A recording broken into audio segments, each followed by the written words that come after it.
তার নাম ছিল ফারজানা নাহরিন, মোগল হরেমের সর্বাপেক্ষা সুন্দরী কুমারী কন্যা। সম্রাট ভালো করে ফারজানাকে দেখলেন যেন বিধাতার অপূর্ব সৃষ্টি। তাদের শারীরিক মিলনের পূর্ব মুহূর্তে নারী যে এত সুন্দরী এবং মোহময়ী হতে পারে তা চর্মচক্ষে না দেখলে কেউ বিশ্বাস করতে পারবে না। কিন্তু কেন পুরুষরা বহুগামী হয় কিংবা নারীরা সুযোগ পেলে নিশিগামিনী হয়? সম্রাট ভাবলেন পুরুষকে বলা হয় বহুগামী আর নারীকে বলা হয় নিশিগামিনী। আনারকলি তখন ইলিয়াসের জিম্বায়। তার বিরুদ্ধে অভিযোগ সে আনারকলির সম্ভ্রম নষ্ট করে।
অনেক দুর্ঘটনা আমার মনে দাগ কেটেছে, আর সময়ের পরিক্রমায় তা ভুলে গিয়েছি।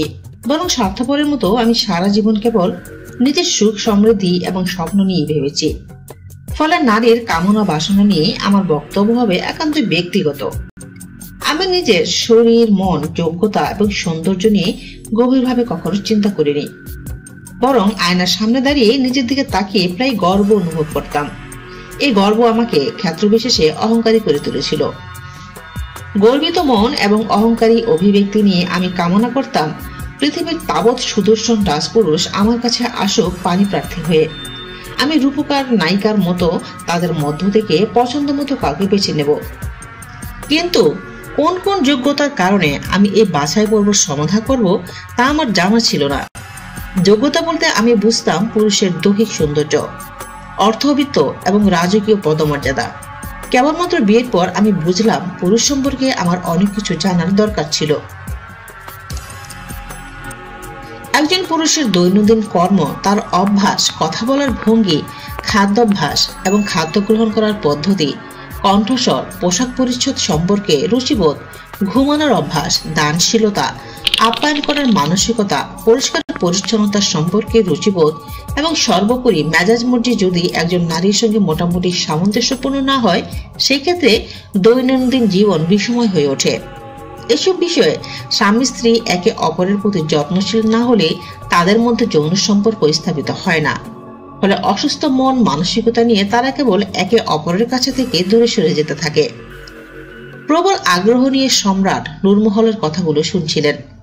দুর্গের ঘণ্টায় টং টং আওয়াজ তুলে জানান দিল রাত দ্বীপ্রহর। সম্রাজ্ঞী বললেন, আজ আর নয়, কাল রাতে কথা হবে। তবে আমি নয়, আপনি বলবেন। শৈশব, কৈশোর এবং যৌবনের সব গোপন কথা এবং অভিব্যক্তি। গত রাতে আপনি একটু ঘুমাননি, সারাদিন প্রচন্ড চাপের মধ্যে ছিলেন। আপনার বিশ্রাম দরকার। যদি বাধ্যবাধকতা না থাকে তবে আমার কামরাতেই রাত যাপন করুন। সম্রাট অবাক হয়ে স্ত্রীর দিকে তাকালেন। এই প্রথম হৃদয়ে কোনো নারীর জন্য একান্ত টান অনুভব করলেন।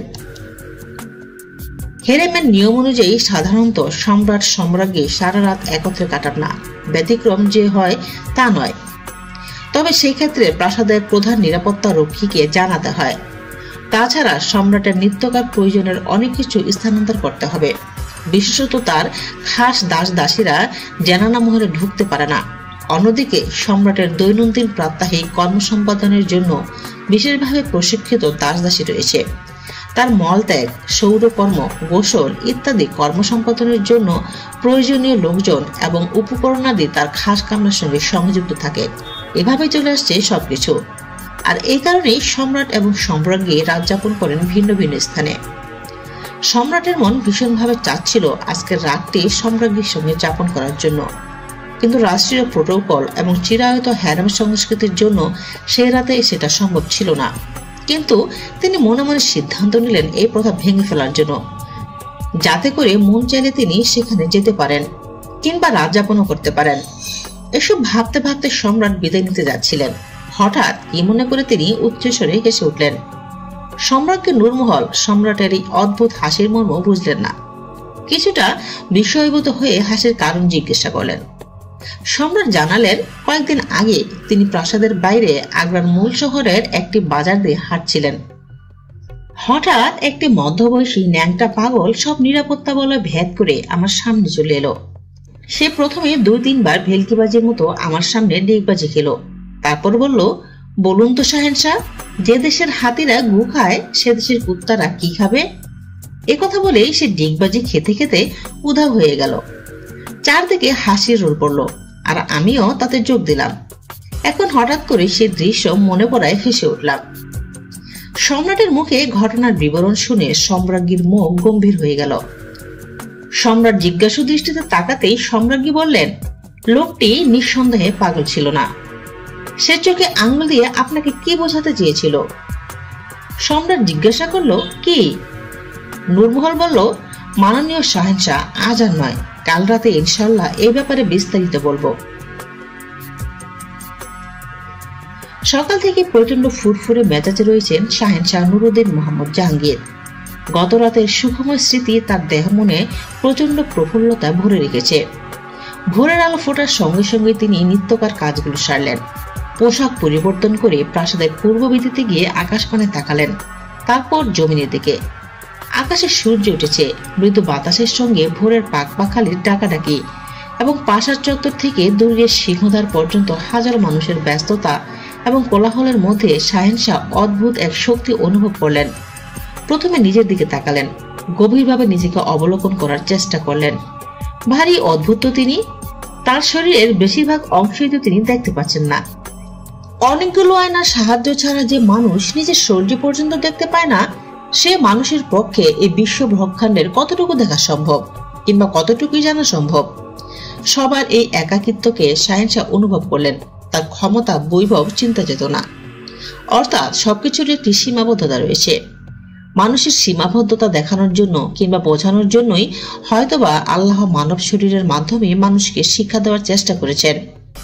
বাদশা আবার আকাশের দিকে তাকালেন, জোরে জোরে নিঃশ্বাস নিলেন, আবার ত্যাগ করলেন। নাক দিয়ে প্রাণ ভরে নিঃশ্বাস নেওয়া এবং মুখ দিয়ে ছাড়ার মাধ্যমে দেহ মনে যে গতির সঞ্চার হয় তা বাদশাহর জানা ছিল। এরপর তিনি আরাম করে বসলেন, চোখ বন্ধ করে ধ্যান শুরু করলেন। মন মানসিকতা এবং চিন্তা চেতনা দিয়ে আজকের সকালের অনুভূতি থেকে শিক্ষা গ্রহণের চেষ্টা করলেন।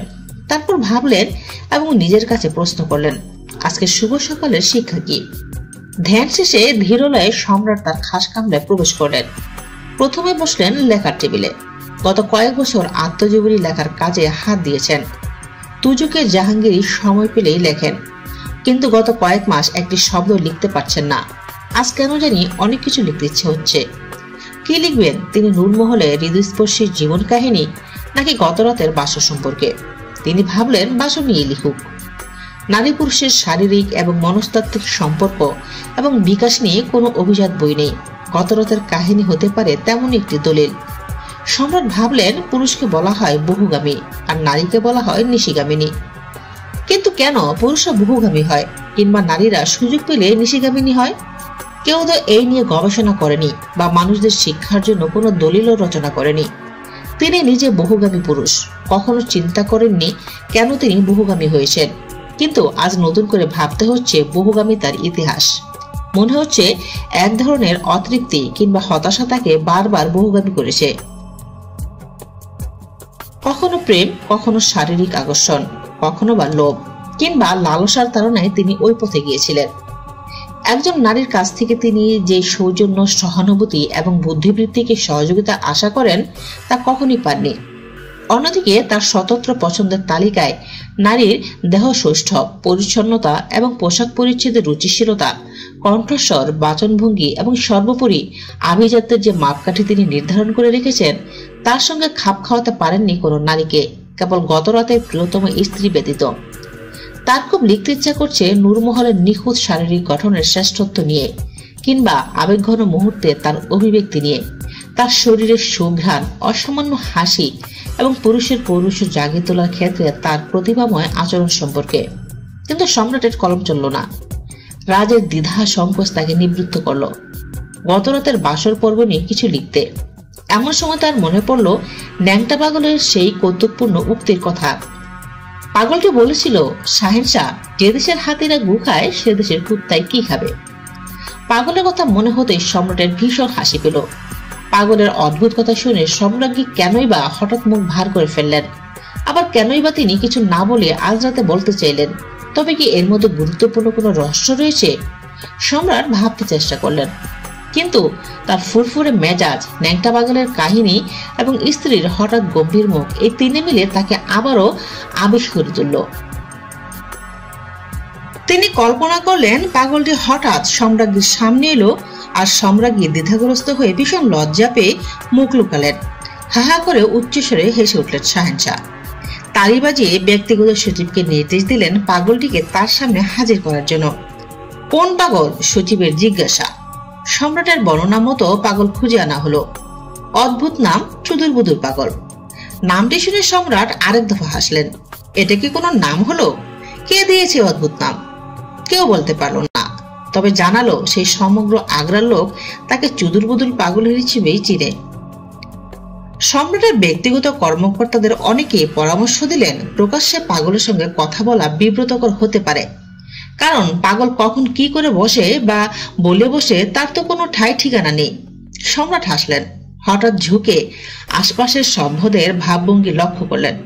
সবারই একই মত, সবাই বেশ আশ্চর্য বটে। এই সাত সকালে দুনিয়ার এত কিছু রেখে সম্রাট কেন এই বদ্ধ উন্মাদকে রাজপ্রাসাদে ডেকে আনলেন? তার উপর আবার একান্তেও নিরিবিলি পরিবেশে পাগলের সঙ্গে কথা বলতে চাইছেন। সম্রাট বেশ ভালোভাবেই জানেন প্রকৃতির আইন।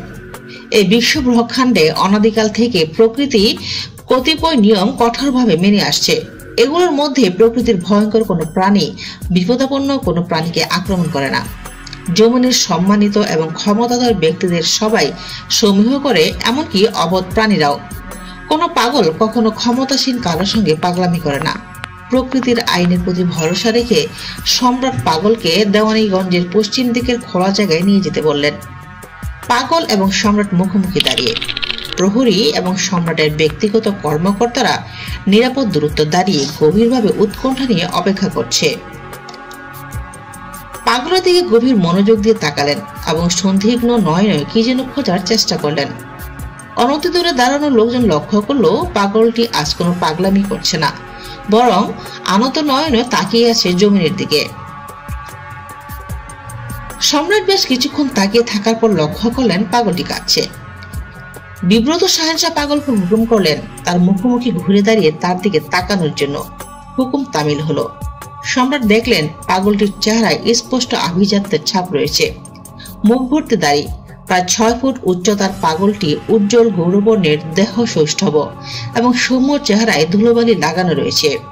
চুল উস্কো খুচকো, পরনে ছোট একটি নেংটি, খালি পা। পাগলামির প্রায় সব লক্ষণই তার শরীরে বিদ্যমান ছিল। কিন্তু সম্রাট লক্ষ্য করলেন পাগলের মুখমণ্ডল, হাত পায়ের নখ এবং চুল ও দাড়ির গোড়া বেশ পরিষ্কার এবং পরিপাটি। শরীরের উপরিভাগে ময়লা আবর্জনা থাকলেও এক ধরনের অন্তর্নিহিত আভিজাত্যের কারণে পুরো শরীর থেকে যেন এক ধরনের উজ্জ্বল রশ্মি বের হচ্ছিল। সম্রাট চিন্তা করলেন, কে এই পাগল আর কেনই বা শিখাচ্ছে? সম্রাটের রাজকীয় প্রজ্ঞা এবং বহুমুখী প্রতিভাদীপ্ত মন মস্তিষ্ক একটু চিন্তা করতেই পাগলের আসল রূপ ধরে ফেললেন। তিনি হালকা একটু কাশি দিয়ে মুচকে এসে জিজ্ঞাসা করলেন, কি খবর ভাই চুদুরবুদুর পাগল? সুদূর পারস্য থেকে এসে এত কষ্ট করার কি বা দরকার ছিল? আমার প্রিয় বন্ধু এবং পারস্যের মহান সম্রাট শাহ আব্বাস তার সুযোগ্য সেনাপতি কিসরু ইবনে ইয়াসারকে কেন পাগলের বেশে হিন্দুস্তানের রাজআগ্রায় প্রেরণ করলেন? সম্রাটের কথা শুনে কান্নারত পাগলরূপী পারস্য রাজ্যের সেনাপতি কিসরু মাথা নিয়ে কুর্নিশ করলেন এবং বলতে শুরু করলেন, হে আমার আলম্পনা, আমার মতো সৌভাগ্যবান আর কে আছে যে কিনা সুদীর্ঘ কাল ধরে মহান পারস্য সম্রাট শাহ আব্বাস সাফাভিদের সঙ্গে ঘনিষ্ঠভাবে কাজ করার বিরল সৌভাগ্য অর্জনের পাশাপাশি পূর্ব দুনিয়ার অপর অংশের শাহেনশাহ নুরুদ্দিন মোহাম্মদ জাহাঙ্গীরের সান্নিধ্য লাভেরও সুযোগ পেয়েছিল। কাবুল এবং কান্দাহারের রণাঙ্গনে আমি বহুবার আমার সম্রাটের দূত হয়ে আপনার কাছে এসেছিলাম।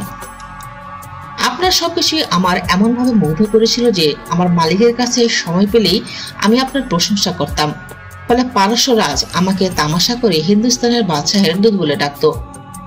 আপনাদের দুজনের ঐতিহাসিক বন্ধুত্বে গড়ে তোলার জন্য এই দাস প্রাণান্তর চেষ্টা করে আসছিল।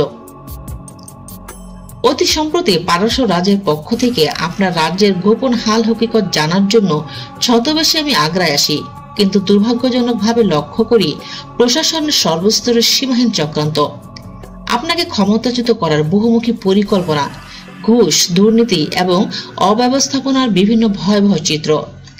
আমার মালিকের অনুমতি ব্যতিরেকে সরকারিভাবে আপনার সঙ্গে দেখা করা সম্ভব ছিল না, তাই যে কোনো ওসিলায় আপনার মুখোমুখি হওয়ার চেষ্টা চালিয়ে যাচ্ছিলাম। আজ আপনার সামনে আসতে পারার আনন্দে তাই মাথা নিচু করে কাঁদছিলাম। সম্রাট অতি আশ্চর্য হয়ে সেনাপতি কিসরুর কথা শুনছিলেন। তার ঘনিষ্ঠ বন্ধু পারস্য রাজ্য শাহ আব্বাস এই মুহূর্তে দুনিয়ার সবচেয়ে নামকরা প্রভাবশালী সম্রাট, বয়সে তার চেয়ে সামান্য ছোট। 1571 সালের 27 জানুয়ারি আফগানিস্তানের হেরাতে তার জন্ম হয়। যখন তার পিতা মোহাম্মদ খোদাবান্দা মোগলদের কাছ থেকে অধিকৃত সে এলাকাতেই সপরিবারে অবস্থান করছিলেন। পারস্যের বিখ্যাত রাজবংশগুলোর মধ্যে সাফাভিদ বংশ যেমনি বিখ্যাত, তেমনি সে দেশের হাজার বছরের ইতিহাসে শাহ আব্বাসের মতো প্রজ্ঞাবান সম্রাটও বিরল। তার আম্মাও ছিলেন রাজকুমারী এবং নবী বংশের রক্তের উত্তরাধিকারী। তার আম্মা খায়েব আল নিসা চতুর্থ শিয়া ইমাম জয়নাল আবেদিনের বংশধর ছিলেন। 1578 সালে তার আব্বা মোহাম্মদ খোদাবান্দা পারস্যের সম্রাট হন এবং বিভিন্ন কারণে মহামতি সম্রাট আকবরের সঙ্গে সম্পর্কের অবনতি হয়। কিন্তু আশ্চর্যের বিষয় হলো তার দাদা শাহ তামসফ এবং শাহেনশাহ জাহাঙ্গীরের দাদা হুমায়ুন অত্যন্ত ঘনিষ্ঠ বন্ধু ছিলেন। মূলত রাজনৈতিক কারণে ইরানের সঙ্গে মোগলদের বন্ধুত্ব এবং মাঝে রাজনৈতিক কারণে বিরোধ সৃষ্টি হয়েছিল। সম্রাট জাহাঙ্গীর এবং শাহ আব্বাসের বন্ধুত্বের নেপথ্য কারণ ছিল বহুবিধ, তার মধ্যে অটোমান তুর্কিদের ত্রিমুখী হামলা।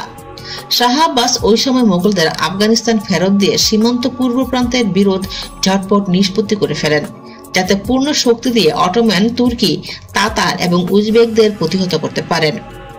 সম্রাট জাহাঙ্গীর আজও সততার সঙ্গে বন্ধুত্বের হাত বাড়িয়ে দেন। শাহেনশাহ মনে করতে চেষ্টা করলেন শাহ আব্বাসকে দেওয়া তার সবচেয়ে মূল্যবান আকর্ষণীয় উপহার সম্পর্কে। তার নাম ছিল ফারজানা নাহরিন, মোগল হারেমের সর্বাপেক্ষা সুন্দরী কুমারী কন্যা। শৈশব থেকে ফারজানার মতো অনিন্দ সুন্দরীদের বিশেষ যত্নে হেরেমে লালন পালন এবং প্রশিক্ষিত করা হয়। অত্যন্ত কড়া প্রহরার মাধ্যমে এইসব নারীর কুমারিত্ব রক্ষা হয় 17 বছর অবধি।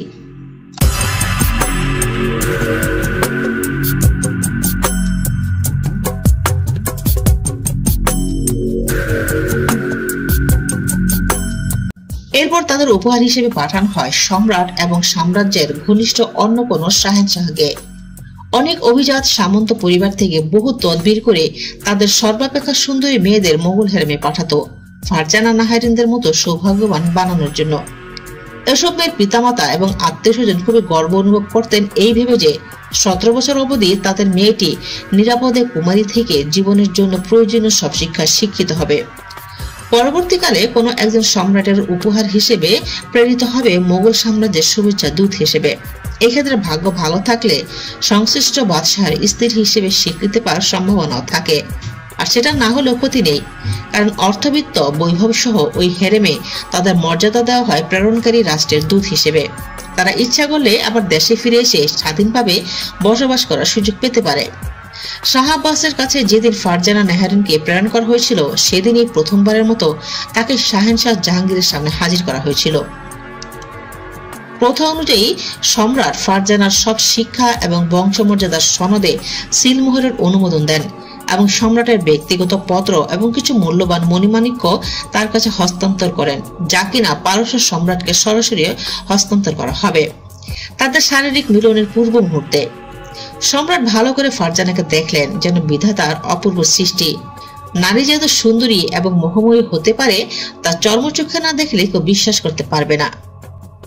ফারজানার শারীরিক গঠনের পাশাপাশি তার সামরিক, বেসামরিক এবং পররাষ্ট্র বিষয়ে শিক্ষাগত যোগ্যতার ফিরিস্তি দেখে সম্রাট খুব প্রীত হলেন এবং মনে মনে আশ্বস্ত হলেন এই ভেবে যে দুনিয়ার অন্যতম পরাক্রান্ত সম্রাট শাহ আব্বাসের জন্য প্রেরিত মোগল হ্যারেমের উপহারটি সর্বদিক থেকে সর্বশ্রেষ্ঠ।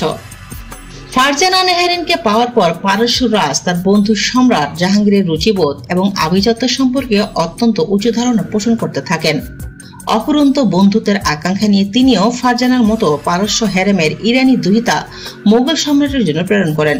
সেই থেকে দুদেশের এবং সম্রাটদ্বয়ের বন্ধুত্ব দিনকে দিন দৃঢ় থেকে দৃঢ়তর হচ্ছিল। এ অবস্থায় শাহ আব্বাসের বিশ্বস্ত এবং ঊর্ধ্বতন সেনাপতি কিসরু ইবনে ইয়াসারকে কেন পাগলের বেশে আগ্রে প্রেরণ করা হয়েছে তা সম্রাটের বোধগম্য হল না। তবে বিষয়টি নিঃসন্দেহে অতীব গুরুত্বপূর্ণ, গোপনীয় এবং স্পর্শকাতর হবে, এতে কোনো সন্দেহ নেই। তার মনে পড়ল গত রাতের ঘটনার কথা।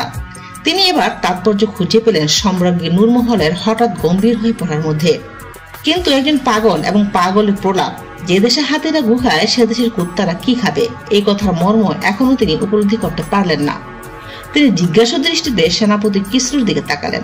কিসরু বুঝলেন এবং বললেন, মানবর শাহেনশাহ, আপনার সব প্রশ্নের জবাব দেওয়ার জন্য আমি প্রস্তুত।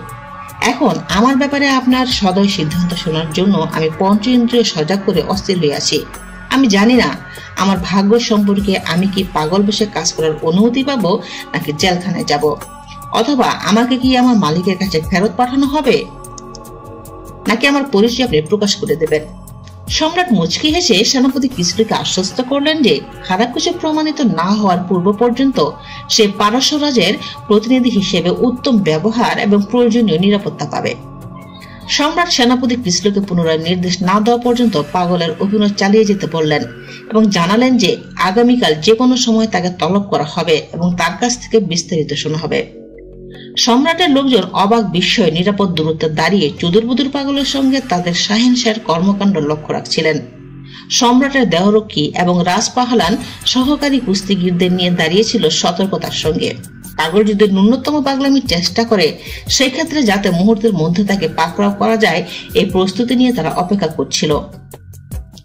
সরকারি চিকিৎসক উপস্থিত ছিলেন প্রয়োজনীয় ওষুধপত্র নিয়ে তাৎক্ষণিকভাবে যেন চিকিৎসা প্রদান করা যায়। কিন্তু সবাইকে আশ্চর্য করে দিয়ে পাগল কোনো পাগলামি করলো না। তারা লক্ষ্য করলো যে সম্রাট এবং পাগল কি যেন বলা বলি করছে। রাষ্ট্র প্রোটোকলের জন্য তারা এই ব্যাপারে কোনো অতি উৎসাহ প্রদর্শন না করে ঠায় দাঁড়িয়ে রইল। এমন সময় সম্রাট ইশারায় তাদের কাছে ডাকলেন। নিরাপত্তারক্ষীদের নির্দেশ দিলেন পাগলকে একটি উত্তম গৃহে নজরবন্দি করে রাখার জন্য। প্রয়োজনীয় খাবার দাবার সহ অন্যান্য সবকিছু সরবরাহের নির্দেশ দিয়ে সম্রাট তার খাস কামরায় ফেরত এলেন। খাস কামরায় ফিরে শাহেনশাহ তার মুহাফেজখানার রাজনৈতিক ইতিহাস সংরক্ষণকারী মুন্সিকে খবর পাঠালেন পারস্য এবং ভারতবর্ষের কূটনৈতিক সম্পর্কের দলিলপত্র হাজির করার জন্য। হুকুম তামিল হওয়ার পর সম্রাট ঐতিহাসিক দলিল দস্তাবেজ ঘেটে যা জানলেন তা ছিল এক কথায় সুদূর পারস্যের সঙ্গে ভারতবর্ষের সামাজিক, অর্থনৈতিক এবং রাজনৈতিক সম্পর্ক প্রায় 4500 বছর। কিন্তু সরকারি নথিতে প্রথম দলিল সংরক্ষণ হয়ে আসছে মৌর্য সম্রাট চন্দ্রগুপ্ত মৌর্যের শাসনামল থেকে। সম্রাট চন্দ্রগুপ্তের প্রধানমন্ত্রী চাণক্য পণ্ডিত সুন্দরভাবে সবকিছু লিপিবদ্ধ করেছিলেন। প্রতিটি ইতিহাস যেন জীবন্ত হয়ে দলিলের পাতায় পাতায় নড়াচড়া করছিল। ঘটনাটি শুরু হয়েছে মহাবীর আলেকজান্ডারের মৃত্যুর অব্যবহিত পর, অর্থাৎ ভারত থেকে ফেরার পথে তিনি যখন বর্ষায় মৃত্যুমুখে পতিত হলেন, তখন তার বিজিত রাজ্যসমূহের সেনাপতিরা রাজ্যগুলো ভাগ করে নিলেন। এশিয়ার রাজ্যসমূহের মালিক হলেন সেনাপতি সেলুকাস। ভারতবর্ষ তখন সম্রাট চন্দ্রগুপ্ত মৌর্য খুবই শক্তিশালী হয়ে উঠেছিলেন। সময়টা ছিল 323 খ্রিস্টপূর্ব অব্দ থেকে 316 খ্রিস্টপূর্ব পর্যন্ত। আলেকজান্ডারের মৃত্যুর পর তৎকালীন উত্তর পশ্চিম ভারত অর্থাৎ আজকের পাঞ্জাব, সিন্ধু, দাহারান এবং মাকরান অঞ্চলের দিকে মনোনিবেশ করেন। বিভিন্ন যুদ্ধে গ্রিক বাহিনী এবং তাদের এদেশীয় আশ্রিত রাজ্যসমূহকে শোচনীয়ভাবে পরাজিত করেন। নিকানোর এবং ফিলিন নামের 2 গ্রিক রাজপ্রতিনিধিকে ভারতবর্ষ থেকে বিতাড়িত করেন। এশীয় রাজ্যগুলোর গ্রিক শাসক সেনাপতি সেলুকাস কোনো উপায় না দেখে চন্দ্রগুপ্তের সঙ্গে সন্ধি করেন। তার চেয়েও আশ্চর্য হলো তিনি তার এক কন্যাকে চন্দ্রগুপ্তের কাছে বিয়ে দেন। চন্দ্রগুপ্ত কিংবা তার ছেলে বিন্দুসার বা বিন্দুসারের ছেলে মহামতি অশোকের সময়কাল পর্যন্ত পারস্য, মিশর এবং বেবিলনের সঙ্গে ভারতবর্ষের চমৎকার সুসম্পর্ক ছিল। সম্রাট এও লক্ষ্য করলেন, এই প্রভাবশালী রাজবংশের রাজধানী কিন্তু দিল্লি বা আগ্রা ছিল না। বর্তমান বিহার রাজ্যের পাটনা নামক স্থানে তৎকালীন রাজধানীটি সগৌরবে পাটালিপুত্র নাম ধারণ করে বিশ্বময় প্রভাব বিস্তার করছিল। এভাবে চলে গেল প্রায় 950 বছর। সপ্তম শতাব্দীতে এসে ভারতবর্ষ এবং পারস্যের সম্পর্ক নতুন মোড় নিল। ভারতের বিখ্যাত রাজা হর্ষবর্ধন এক পারস্য রাজকুমারীকে বিয়ে করলেন। ভারতীয় শিল্প সাহিত্যে এই রাজকুমারীকে মহাশ্বেতা দেবী হিসেবে পরিচয় করিয়ে দেওয়া হয়। ভারতের অন্যতম সর্বকালের সর্বশ্রেষ্ঠ কবি বাণভট্ট তখন হর্ষবর্ধনের সভাকবি এবং ভুবন বিখ্যাত নালন্দা বিশ্ববিদ্যালয়ের অন্যতম সিনেটর। বাণভট্ট রচিত হর্ষচরিত এবং অন্যান্য লেখায় মহাশ্বেতা দেবীর পরিচয় ফুটে উঠেছে। সম্রাট জাহাঙ্গীর এসব ইতিহাসের খুঁটিনাটি জানতেন, কিন্তু তিনি আশ্চর্য হয়ে গেলেন অন্য একটি ঐতিহাসিক সূত্র এবং প্রাসঙ্গিক ঘটনাসমূহ জেনে। মহাশ্বেতা দেবীর দাদা ছিলেন পারস্যের বিখ্যাত সম্রাট নওশেরওয়াহ। মানব জাতির ইতিহাসে যে অল্প কজন মহান শাসক, ন্যায়পরায়ণ, সৎ এবং সদাশয় বাদশাহ হিসেবে পরিচিত, সম্রাট নওশেরওয়াহ তাদের অন্যতম। ইসলামের নবী হযরত মুহাম্মদ সাল্লাল্লাহু আলাইহি সাল্লাম এর জন্মের রাতটিতে বাদশাহ নওশেরওয়াহের জীবনে ঘটে গেল অদ্ভুত এক ঘটনা। রাসূল সাল্লাল্লাহু আলাইহি সাল্লাম যে রাতে জন্মগ্রহণ করেন, সেই রাতে নওশেরওয়াহের রাজপ্রাসাদ প্রকম্পিত হয়ে ওঠে। প্রাসাদের 14টি গম্বুজ ভেঙে যায়। বহুকাল থেকেই অগ্নি উপাসক সম্রাটদের বিশ্বাসের প্রদীপ হিসেবে যে অগ্নিকুণ্ডটি নিরবচ্ছিন্নভাবে জ্বলছিল তাও নিভে যায়, অথচ গত 1000 বছরে তা একবারের জন্য নেভেনি। বিখ্যাত শাওয়া হ্রদটি অনাদিকাল থেকে পানিতে টইটম্বুর ছিল, কিন্তু সেই রাতে তা হঠাৎই শুকিয়ে যায়। এইসব ঘটনায় বাদশাহ ভীত সন্ত্রস্ত হয়ে পড়েন। ধৈর্য ধারণ করার চেষ্টা করেও স্থির থাকতে পারছিলেন না। তিনি সভাসদ সহ রাজ্যের জ্ঞানীগুণী এবং জ্যোতিষীদের ডেকে পাঠালেন, কিন্তু কেউ ঘটনার কারণ এবং এর তাৎপর্য ব্যাখ্যা করতে পারলেন না।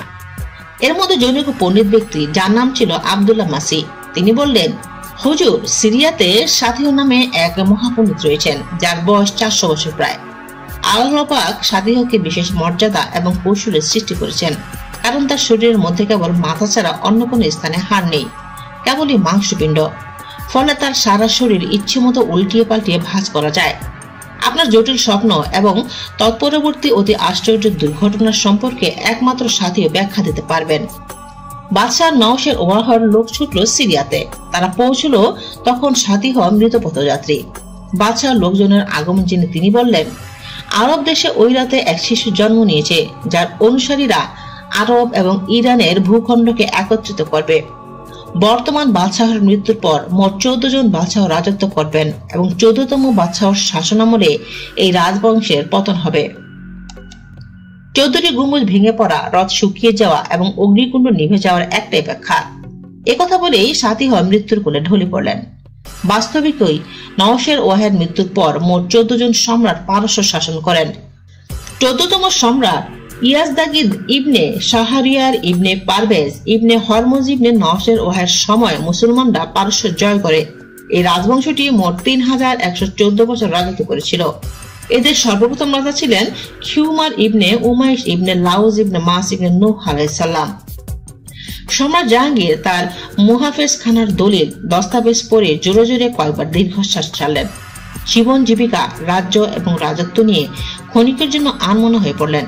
কিন্তু অদ্ভুত ইতিহাস, একটি রাজবংশ প্রায় 3500 বছর রাজত্ব করল।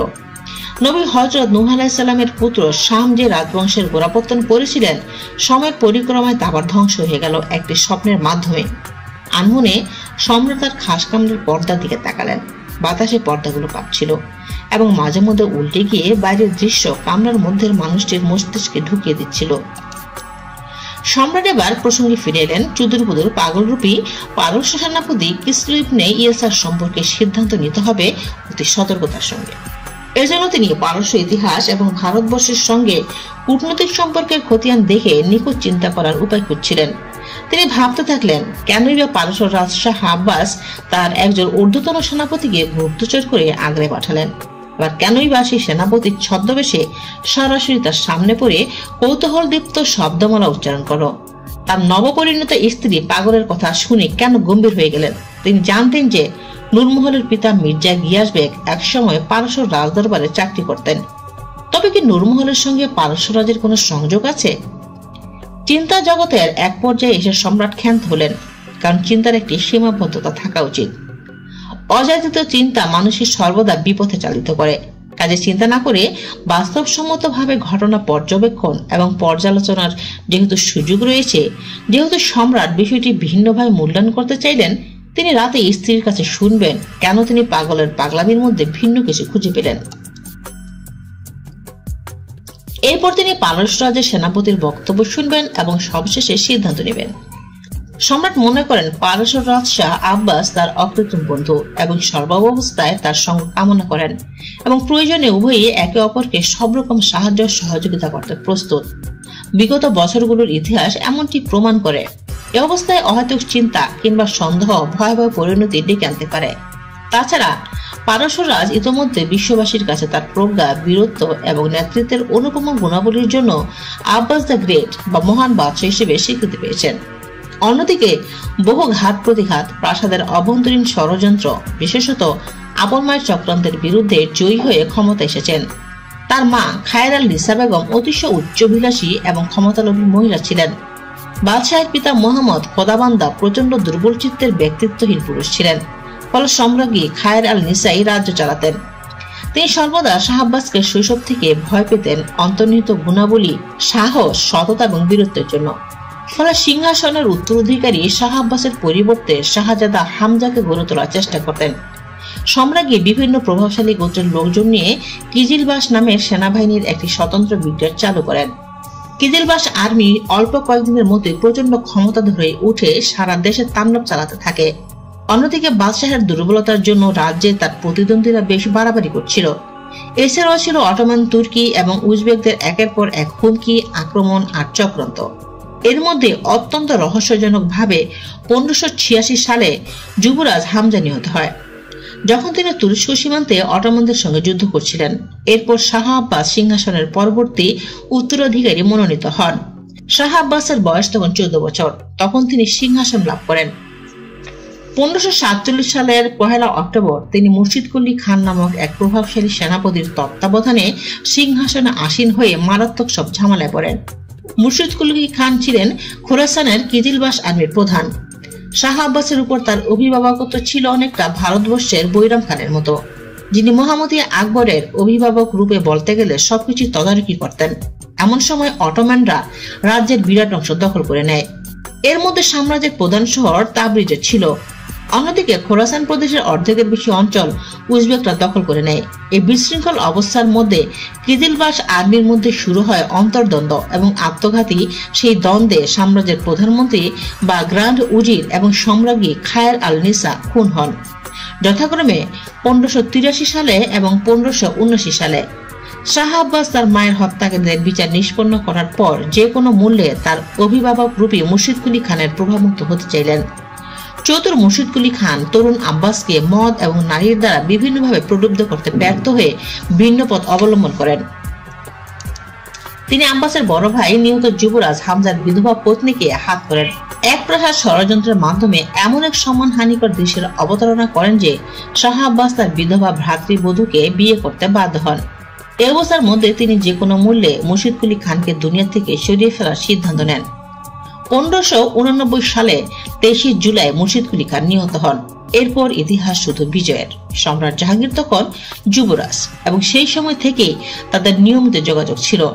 শুধু যোগাযোগ নয়, রীতিমতো বন্ধুত্ব ছিল। এরপর 1605 সালে তিনি যখন ভারতের সম্রাট হন, তখন থেকে ব্যক্তিগত বন্ধুত্ব রাষ্ট্রীয় বন্ধুত্বের রূপ নেয়।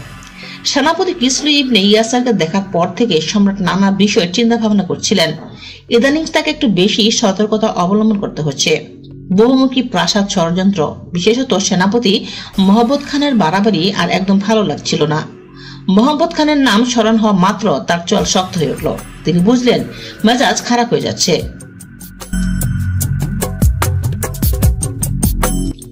সবে মাত্র সকাল হলো, সারাদিন অনেক কাজ করতে হবে।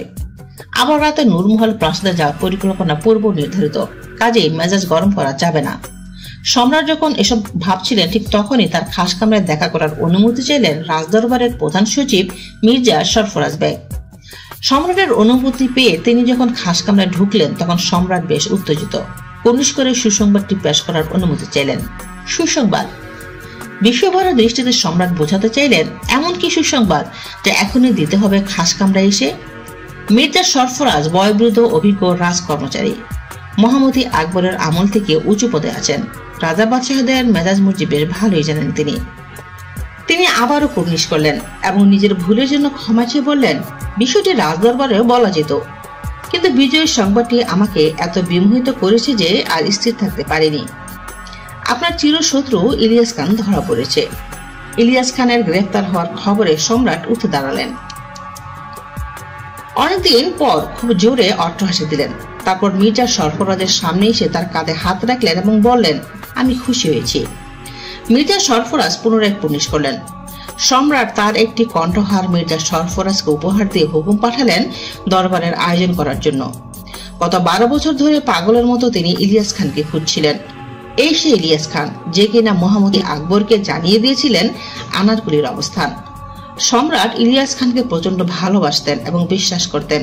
এই কারণেই আনারকুলিকে হেরেম থেকে বের হয়ে আগ্রার নিকটবর্তী ছোট্ট একটি দুর্গে রেখেছিলেন ইলিয়াস খানের তত্ত্বাবধানে। যুবরাজ সেলিম খান তখন আগ্রার বাইরে যুদ্ধ করছিলেন একটি উপজাতীয় জনগোষ্ঠীর সঙ্গে 1599 সালের দিকে। আনারকুলি তখন ইলিয়াসের জিম্বায়। তার বিরুদ্ধে অভিযোগ সে আনারকুলির সম্ভ্রম নষ্ট করে এবং পরবর্তী সময়ে তাকে বহুভাবে প্রলুব্ধ করে ঘটনা যাতে শাহজাদা সেলিমকে না জানানো হয়। কিন্তু আনারকুলি সম্ভ্রম হারানোর পর অনেকটা অপ্রকৃতস্থ হয়ে পড়েন। এই অবস্থায় ইলিয়াস খান তাকে সম্রাট আকবরের কাছে হস্তান্তর করেন এবং প্রধানমন্ত্রী আবুল ফজলের মাধ্যমে। এরপর থেকে সে পলাতক। শাহজাদা সেলিম রাজধানীতে ফেরার পর আনারকুলিকে না পেয়ে প্রচন্ড বিক্ষুব্ধ হয়ে পড়েন। তার সব ক্রোধ গিয়ে পড়ে পিতা এবং সাম্রাজ্যের প্রধানমন্ত্রীর উপর। তিনি কাণ্ডজ্ঞান হারিয়ে ফেলেন এবং পিতার বিরুদ্ধে বিদ্রোহ ঘোষণা করেন। 1600 সালের সেই বিদ্রোহে মোগল সাম্রাজ্যের ভিত্তি কেঁপে উঠেছিল। এই ঘটনার 1 বছর পর যখন পিতা পুত্রের মিলন হয় তখনও তার অন্তরে জিঘাংসার আগুন জ্বলছিল। সেই আগুন নেভাতেই তিনি একদিন হঠাৎ করে খুন করে বসলেন বাবার সবচেয়ে বিশ্বস্ত বন্ধু এবং প্রধানমন্ত্রী পণ্ডিত প্রবর আবুল ফজলকে। আবুল ফজল মৃত্যুর আগে ইলিয়াস খান সম্পর্কে বিস্তারিত করে যান, আর সেই দিন থেকে সম্রাট জাহাঙ্গীর সর্বশক্তি দিয়ে ইলিয়াস খানকে খুঁজছিলেন।